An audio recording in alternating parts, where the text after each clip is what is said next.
Salut, alors écoute, on va faire un deal toi et moi. Tu me donnes un peu moins de 30 minutes, et pendant ce temps-là, je t'explique les différents types de burn-out, leur origine et pourquoi je dis que tous les burn-out partent du même endroit, et enfin je t'explique comment te prémunir de cette saloperie et aider les gens autour de toi à l'éviter. Ça fait 11 ans que j'accompagne des entrepreneurs, des dirigeants sur des sujets d'équilibre vie pro, vie perso et la prévention du burn-out, et là ça fait un mois que je te concocte cette vidéo aux petits oignons pour te permettre tout simplement d'éviter cette saloperie. Alors je me fais couler un café et on s'y colle. Petit café, on va commencer par le début. Le burn-out, c'est quoi? Alors t'as plein de gens qui disent qu'ils sont au beurre du burn-out quand ils sont fatigués. C'est vrai et c'est faux. Le burn-out, c'est pas simplement être fatigué, c'est quand ton corps et ton esprit s'arrêtent. C'est quand tu n'es plus apte à réaliser les tâches que tu souhaites réaliser. On arrête en fait de dire qu'on est au beurre du burn-out quand on a une grosse semaine ou quand on a un gros mois. Ça y participe et il faut traiter le sujet, mais le burn-out c'est bien pire que ça. C'est quand globalement l'ensemble de ton corps et de ton esprit font un refus d'obstacle. J'ai une copine psy qui m'avait parlé d'une patiente à elle. Son burn-out a frappé quand elle était en train d'étendre le linge. Elle s'est retrouvée dans son jardin avec genre un t-shirt dans la main, une pince à linge dans l'autre, et infoutu de savoir ce qu'elle devait faire avec ces deux trucs-là alors qu'elle était face à son étendoir. Ça, c'est l'arrivée d'un burn-out. Alors, tu peux l'avoir chez toi, tu peux l'avoir aussi au bureau, tu reçois une énième mauvaise nouvelle qui te détruit et te brise de l'intérieur. Et à partir de là, bah, tu n'es plus apte, tu restes les yeux dans le vide, tu restes limite en sidération. Ou alors carrément tu décompenses sur place. C'est marrant parce que je fais cette première vidéo sur cette chaîne-là sur le burn-out pour une très bonne raison, c'est qu'en fait, on a tous un rôle à jouer. Alors, sur l'accompagnement et on va dire le soin du burn-out, clairement, c'est des professions médicales, le médecin généraliste, certes, mais parfois aussi des psychologues ou des psychiatres qui peuvent accompagner sur le burn-out. Par contre, la prévention, c'est l'affaire de tous, et c'est aussi pour ça que je fais cette vidéo. C'est ma pierre à l'édifice. Il faut comprendre un truc, déjà de base, c'est que le burn-out ne prévient pas. Tu peux avoir des signes de fatigue, tu peux avoir des signes de dissociation par rapport à ce que tu fais, de dépersonnalisation si tu travailles avec un public, tu peux avoir des signes avant-coureurs. Mais il prévient pas dans le sens où on ne sait pas quand est-ce que ça va être trop. Tu vois, quand tu fais par exemple de la course à pied, que d'un coup, alors que tu viens de t'y remettre depuis 2 semaines, tu décides de courir 45 km, tu sais que ça va être trop. Non, là on n'est pas sur ça. Il y a des signes que très peu de gens remarquent, je t'en parle dans une minute, mais globalement, ça arrive un peu comme ça. Et ça, bah, c'est très dépendant des individus. C'est pour ça qu'il faut faire un max de prévention. C'est parce que si tu fais pas de prévention, bah, en fait les gens ils comprennent pas. Si tu fais pas de prévention, les gens ils vont pas voir les petits signes, ce qu'on appelle les signaux faibles, qui pourtant sont très très très évocateurs. Le premier en fait c'était là sans être là. Tu passes ta journée, mais tu sais pas exactement à quoi tu l'as passée, tu sais pas vraiment si elle a fait une différence, mais elle est passée. Ça, tu vois, ce côté j'ai passé ma journée à travailler, sur quoi je sais plus trop, j'ai travaillé, et en gros, t'es là sans être là, c'est un signe important. Un deuxième signe, c'est ton incapacité à faire de vrais breaks. Tu prends des faux breaks, tu te poses sur Netflix, sur Internet, et tu dis ouais, je me fais une pause. Le soir, ouais, je me fais une pause face à Netflix. Mais c'est faux, en fait, ton cerveau, il carbure toujours. Tu t'arrêtes pas, ta charge mentale, elle est toujours au taquet. Et en fait, ça, c'est un faux break. Et plus tu prends de faux break, plus tu devrais t'écouter et développer une attention particulière à ton niveau d'énergie, ton niveau d'engagement, ton niveau de sens au travail. Parce qu'on va parler du travail, mais pas que. Bref, tous les indicateurs dont je vais te parler un peu plus. Le troisième signal faible dont j'aimerais te parler, c'est ce qu'on va appeler, toi et moi, l'explosion silencieuse. L'explosion silencieuse, c'est quoi? C'est quand, en gros, t'en as plus rien à foutre de tout, mais par contre, t'es ultra irritable. Bah là, tu vois, quand tu tombes sur quelqu'un qui est tout le temps irrité, tout le temps accro, tout le temps en mode vénère, parce que le burn-out se limite pas à la vie professionnelle, hein, peu importe le domaine de vie, si tu tombes sur une personne qui semble s'en foutre de tout, mais être contrarié de tout, t'es sur un signal faible de burn-out. Ça veut pas dire qu'il faut envelopper la personne du papier bulle et ne plus l'exposer à des contrariétés ou à ses responsabilités, ça veut juste dire que quand on conjugue les 3 signaux faibles, on arrive sur un tableau qui est pas très drôle. Alors tu vois, on pense souvent que le burn-out c'est trop de travail, trop de charge de travail, ou pas assez de sens au travail. Alors c'est vrai, mais c'est aussi faux. Parce qu'en fait, selon qui parle, je te mets des liens dans la description, mais selon qui parle, on peut dénombrer jusqu'à 10 types de burn-out. Je te les fais vite. Le burn-out professionnel, trop de pression, pas assez de reconnaissance. Le burn-out parental, on gère tout pour les autres et on a très peu de reconnaissance. Ça c'est marrant, ça fait déjà 2 fois. qu'on parle de reconnaissance. Le burn-out entrepreneurial, ton business grandit, mais toi, petit à petit, tu t'effondres, parce que tu t'oublies complètement dans l'histoire. Le burn-out familial, on est pas loin du burn-out parental, mais pas tout à fait pareil. C'est-à-dire que là, tu as des relations qui t'épuisent, donc tu as des personnes toxiques, ou en tout cas taxantes au niveau de ton énergie, de ta motive, et même de tes émotions qui sont là et qui te bouffent. Ça va de pair assez régulièrement, et c'est assez proche du burn-out émotionnel. En gros, dès qu'il y a une emmerde, on vient te voir, toi, donc tu écoutes tout le monde, mais en fait, tu parles pas assez de toi et de tes emmerdes. Ou alors, quand t'en parles, les gens disent « Ouais, mais je me fais pas de soucis pour toi, tu vas y arriver, t'es forte. » Non, t'as des emmerdes, peu importe ce qu'elles sont, il faut que t'en parles, et puis c'est tout. Le burn-out étudiant. Pression des examens, pression des études, ambiance parfois compétitive, incertitude autour de l'arrivée sur le marché du travail. Évidemment, t'as des gens qui pètent un câble au milieu de tout ça, et c'est bien normal, parce qu'en fait, selon comment t'es encadré et comment t'es entouré, c'est plus ou moins effrayant. Alors, le burn-out de sportif, il est assez peu connu. Il va être connu chez les sportifs de haut niveau, tu sais, qui ont foiré un grand chelem, qui ont subi une blessure injuste ou autre. Mais en fait, le burn-out du sportif, c'est pas que ça. C'est quand tu te surentraînes, donc ton corps est en épuisement permanent, et que en plus tu te mets une pression énorme. Donc effectivement, ça peut toucher des professionnels, ça peut toucher des semi-professionnels, mais ça peut aussi toucher des amateurs qui vont chercher à développer quelque chose, un projet sportif. Alors typiquement, si tu me connais un peu, tu sais que moi j'ai fait le Marseille-Cassis, je vais le refaire là cette année, et que pour moi c'est un vrai projet sportif, mais je cherche à garder le plaisir au milieu de tout ça, et à garder le fait d'aller boire une bière avec les copains quand je peux, y compris avec les copains de course à pied, avec lesquels je vais aller faire le Marseille-Cassis, parce que c'est ça qui est bonheur aussi. Assez régulièrement, dans le burn-out du sportif, c'est pas simplement les objectifs ou le niveau de la personne, mais c'est comment elle conçoit son niveau, elle perçoit son niveau, elle perçoit ses objectifs. Alors, le burn-out numérique, je te la fais courte. Infobésité, hyperconnexion, incapacité à laisser tomber certains sujets parce que on a peur de manquer le prochain truc un peu sympa à discuter avec les copains. Et tout ça, ça crée une fatigue énorme qui fait qu'on suit de plus en plus de gens, qu'on suit de plus en plus d'actualités différentes et qu'à la fin, on finit crevé avec le cerveau en bouillie. Le burn-out social, c'est quoi? C'est beaucoup trop de relations, beaucoup trop d'exigences relationnelles et aucun focus sur qui est réellement la personne. Et en fait, ça fait quoi? Ça fait des personnes qui se retrouvent vraiment en décalage de réalité, qui se voient comme étant une personne qui ne vit que par l'interaction, et qui oublie d'avoir son jardin et son monde intérieur. Et ça compte de ouf. Parce qu'en fait, ce qui va se passer avec les personnes qui vont faire un burn-out social, c'est juste qu'elles vont, à un moment, s'apercevoir qu'elles vivent à travers les autres, et que elles, leur vie, elle n'est pas si intéressante, voire elle n'est pas juste dans la direction qu'elles veulent. Le burn-out militant. J'ai un pote à qui c'est arrivé le burn-out militant, c'est très bizarre. Le copain s'impliquait dans plein d'associations différentes pour plein de causes qui lui tenaient vraiment à cœur, et en fait il s'est épuisé et il a craqué comme une chips au milieu. Alors il s'est récupéré, et puis bon, il a changé son entourage, ça l'a beaucoup aidé, mais globalement, il a pris cher en voulant défendre quelque chose qui avait énormément de sens pour lui. Donc on arrive déjà à un point, c'est que tout le monde dit « Ouais, le burn-out, t'es décorrélé du sens de ton travail ou de ton action. » Oui, mais en fait, parfois, même quand ton action a un sens pour toi, ça peut générer un burn-out et un épuisement long, durable, et un arrêt global de ton système. Quand je te disais en début de vidéo que les différents types de burn-out avaient tous les mêmes racines, c'était pas un effet de langage. Attention. On peut remarquer qu'il y a...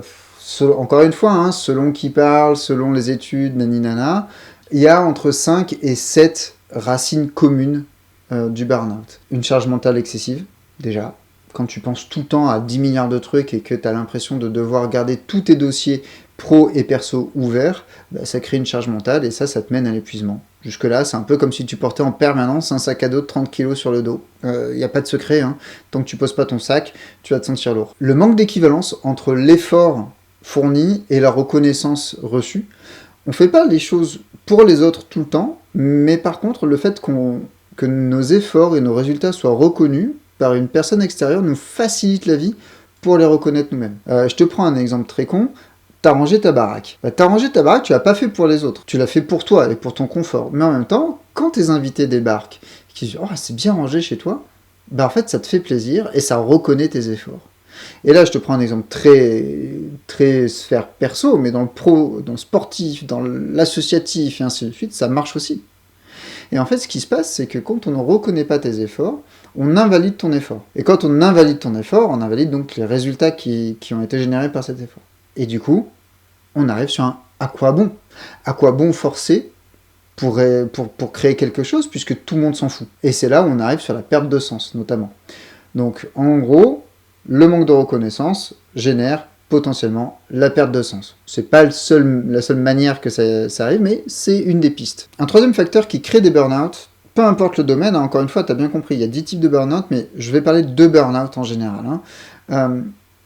Un troisième facteur qui crée des burn-out, c'est le manque de cloisonnement. Alors, je suis pas fan de la notion de cloisonnement. Faut reconnaître qu'à certains moments, poser des limites personnelles, professionnelles, relationnelles, associatives, militantes, sportives, c'est utile. C'est utile, et en même temps, il faut trouver le bon dosage, parce que ça peut devenir néfaste aussi. Alors, un truc que beaucoup de gens oublient, c'est que la charge de travail va jouer sur le burn-out. Oui, le rythme de travail aussi. Mais ce qui va vraiment jouer sur le burn-out, c'est le fait que, dans certains cas, tu ne contrôles pas ton rythme. C'est vraiment un coup qu'on voit dans tous les domaines de vie. Hein, attention, qu'on soit clair, en tant que parent, en tant que conjoint, en tant que salarié, qu'entrepreneur, que tout ce que tu veux, que fils d'eux, frère d'eux, et ainsi de suite, il y a des moments où on ne maîtrise pas notre rythme. Et comme on ne maîtrise pas notre rythme, on a cette sensation d'être passager de notre quotidien, au lieu d'en être acteur. Et ça, c'est un vrai problème. Et ça, en fait, petit à petit, on a ce sentiment d'impuissance qui s'installe, qui lui aussi va contribuer au fameux à quoi bon et à la perte de sens dont on parle parfois quand on parle de burn-out. Le cinquième élément qu'on trouve à la racine de pas mal de burn-out, peu importe le domaine, ce sont les exigences irréalistes. Alors, parfois on parle de perfectionnisme, mais globalement, ce sont juste des exigences. L'idée, c'est pas de faire parfait, l'idée, c'est d'avoir placé la barre un peu trop haut. Typiquement, j'avais une copine qui, elle, a frisé le burn-out parental parce qu'en fait, elle voulait que tout soit nickel pour ses enfants. Ça part d'un sentiment génialissime, qui est le fait de vouloir offrir la meilleure vie possible à ses enfants. Mais du coup, elle se mettait une pression de dingue. Ses enfants devaient manger tout le temps des légumes, tout le temps bien équilibrés, tout le temps ci, tout le temps ça, devait faire des activités qui allaient les éveiller, et tout ça. Et au bout d'un moment, c'était plus tenable, parce qu'à côté, elle avait sa vie professionnelle, elle avait sa vie de couple, sa vie sociale, sa vie familiale, en dehors de sa descendance. Bref, au bout d'un moment, c'était plus gérable. Sixième élément qu'on peut retrouver à la racine du mal, il y a ce côté « je dois faire seul ». Cette espèce d'isolement qui se crée petit à petit, et qui fait que plus ça va, et plus tu te dis que c'est de ta responsabilité, c'est ton truc à toi, c'est toi qui dois t'en occuper, et que tu dois pas partager le dossier, en quelque sorte. Alors quand tu es au bureau, évidemment, tu as des choses qui t'appartiennent et que tu dois faire toi. Quand tu es à la maison, aussi, bien entendu. Mais en fait, ce qui va se passer, c'est qu'au bout d'un moment, si tu délègues pas, si tu partages pas certaines tâches, tu vas être chargé, quoi. Et on en arrive à cette espèce de spirale dégueulasse où t'as une charge mentale intense, t'as un manque de reconnaissance, t'as machin, t'as bidule, t'as chouette, et t'arrives au moment où en plus tu partages pas tout ça. Tu partages pas le fait que t'es surchargé, mais tu partages pas le fait que ça ne te convient pas et que tu as besoin d'aide, et que tu as besoin de quelqu'un qui prenne une partie du fardeau avec toi. Forcément, ça te remet de la charge mentale, ça te remet du manque de reconnaissance, et ça nous mène à notre septième racine du mal, qui est cette espèce d'épuisement qui arrive peu à peu, tellement, parfois imperceptiblement, qu'on le voit pas arriver, en fait, qu'on le sent pas. C'est petit à petit, ton énergie personnelle décline, petit à petit, ta motivation, ta concentration, ton implication décline, et jusqu'au moment où, en fait, pouf, allez, arrêt buffet, ça coupe tout, et c'est terminé. Cet élément qu'on retrouve dans tous les burn-out. Encore une fois, selon les littératures, c'est 5 ou 7, peu importe. En tout cas, voilà, les éléments qu'on retrouve dans tous les burn-out sont des ingrédients, et en fait, ce qui va changer, ce sont les domaines de vie dans lesquels ils vont s'exprimer. On peut stopper ça assez facilement. Je vais t'expliquer comment. T'as compris, l'enjeu de cette vidéo, en fait, c'est de donner des trucs et astuces pour stopper le burn-out avant qu'il n'arrive. Donc, ce que je vais faire, c'est que je vais prendre chacune des 7 racines du mal dont je parlais tout à l'heure, et je vais te donner un exercice ou une idée qui va te permettre de contrecarrer ça. Pour la charge mentale, il y a plusieurs choses qui sont très simples à mettre en place. La première, c'est de faire un brain dump, donc tu te vides la tête sur des feuilles, et tu écris tout ce qui te passe par la tête. Toutes les choses, les courses que tu as à faire, les gens que tu as appelés, les mails que tu as envoyés, les activités que tu as à préparer avec tes gosses, les machins, les trucs comme ça, les vacances, les bidules, les chouettes, ok. Une fois que tu as fait ça, tu ventiles, tu planifies, ça te donne un semblant de rythme et ça te donne le contrôle et une visibilité. Et surtout, ça te permet de partager ces tâches avec certaines personnes, avec tes gosses, s'ils sont assez âgés, avec ton mec, ta gonzesse, peu importe, avec la personne avec qui tu partages ta vie, quoi. Et avec tes collègues de travail, s'il y a des tâches professionnelles liées, évidemment. Donc là, tu vois, on est déjà sur une réduction de la charge mentale et potentiellement sur un travail sur la 6e racine dont je parlais tout à l'heure, c'est-à-dire ce côté « je dois tout faire tout seul ». Deuxième racine, c'est le manque de reconnaissance. Alors ça, c'est une discussion que j'ai eue avec une cliente à moi, qui me disait « Parfois, je passe la journée à bosser, je sais que j'ai fait des choses, mais je ne vois pas que j'ai fait des choses parce que tout se passe en ligne. J'ai répondu à des mails, j'ai travaillé ma compta, j'ai fait ci, j'ai fait ça, mais je vois pas, je vois pas de différence. » Je lui dis « Bah écoute, il n'y a pas de problème. Tu sais ce que tu fais ? Tu vas prendre 10 allumettes. 10 allumettes. Tu les mets à gauche de ton clavier. Et à chaque fois que tu réalises une de ces tâches un peu invisibles que tu n'as pas l'impression qu'elle change grandement la donne, mais qu'en même temps tu sais que c'est une tâche qu'il fallait que tu accomplisses, tu changes une allumette de côté de ton clavier. Et tu vas voir qu'au bout d'un moment, juste de matérialiser ça avec 10 allumettes. Alors ça peut être des allumettes, ça peut être des cure-dents, peu importe en fait, on s'en fout un peu. Ce qui va compter en fait, c'est que tu es un signal visuel de ton avancée. Et l'idée, c'est que du coup, tu arrêtes de déléguer la reconnaissance de ton métier ou de ce que tu as réalisé aux autres, et tu internalises le fait que ce que tu as fait avait un impact. Typiquement, je suis pas très bon en rangement. C'est pas ma cam, et ça devient une vaste blague avec ma femme d'ailleurs. Mais par contre, quand je m'y mets, ce que je fais assez régulièrement, c'est que je fais une photo avant de ranger, une photo après avoir rangé. Et là, je m'aperçois, moi, je vois ça. Et je le partage parfois à ma femme en lui disant « Tiens, regarde, l'avant-après, c'est cool ». Et en fait, juste de faire ça, c'est pas aller chercher une croquette de dopamine chez madame, un petit peu, certes, mais pas que.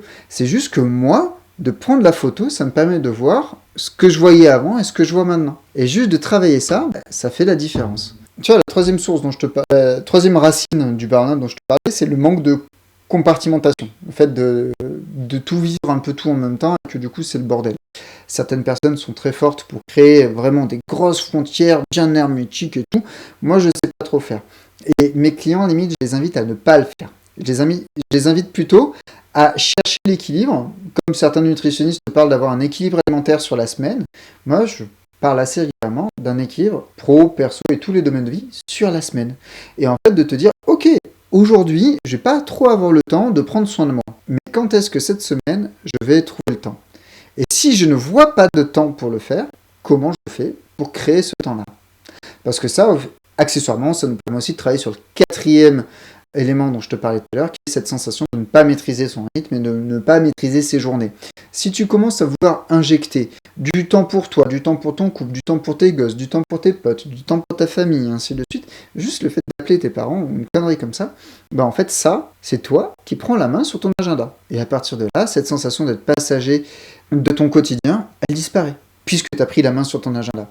Donc d'un côté, ça te permet en fait de travailler ces cloisons et de travailler l'ensemble de tes domaines de vie en respectant la réalité du quotidien. Et d'un autre, ça te permet de travailler l'item d'après, qui est ce fameux truc, j'ai la sensation de ne pas vivre ma vie et juste de la subir, quoi. Puisqu'on parle de cette idée de subir sa vie.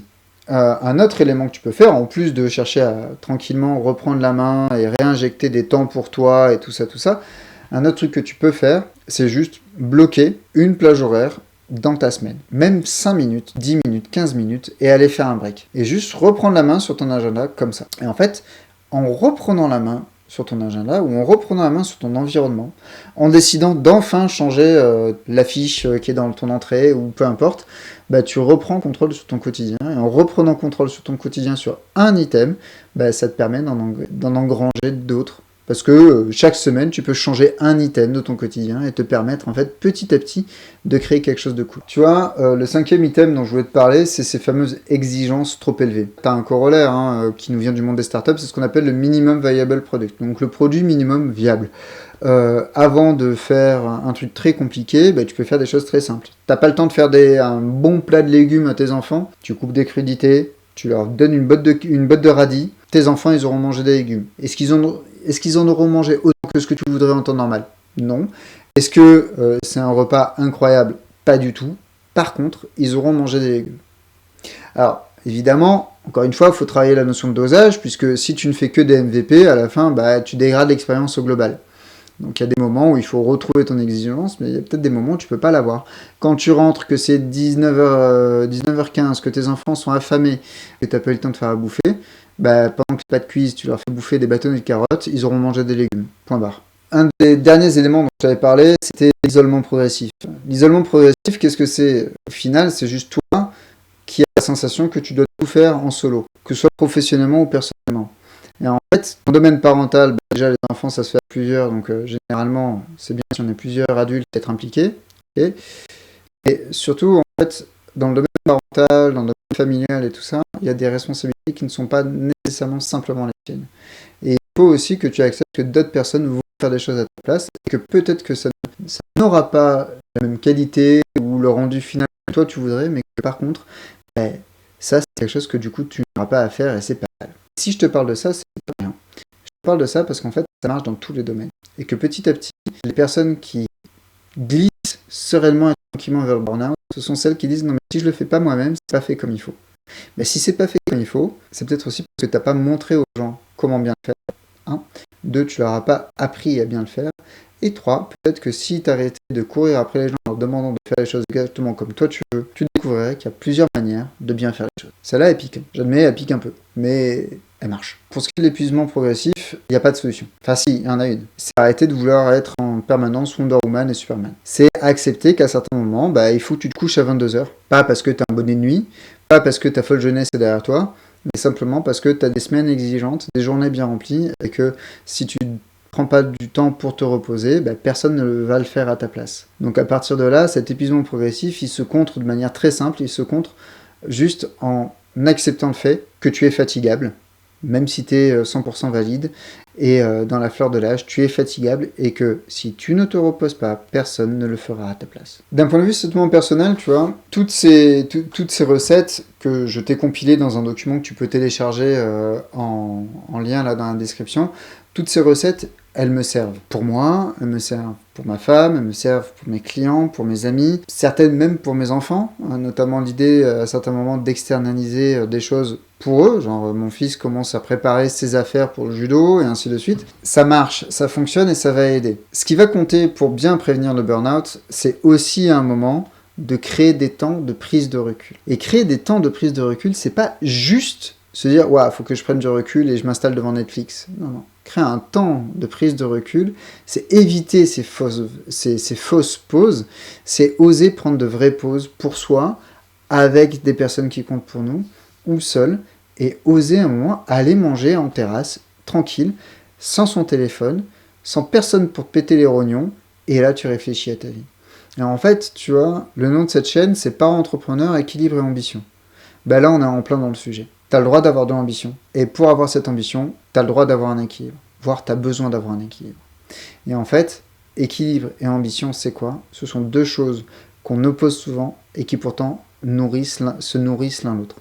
Et c'est ça qu'on va voir. Maintenant que tu sais tout ça, je pense qu'il ne me reste plus qu'à te dire à bientôt, amuse-toi bien, et j'espère que cette vidéo t'a été très utile. Et j'aimerais que tu me racontes en commentaire comment tu vas l'utiliser dès aujourd'hui.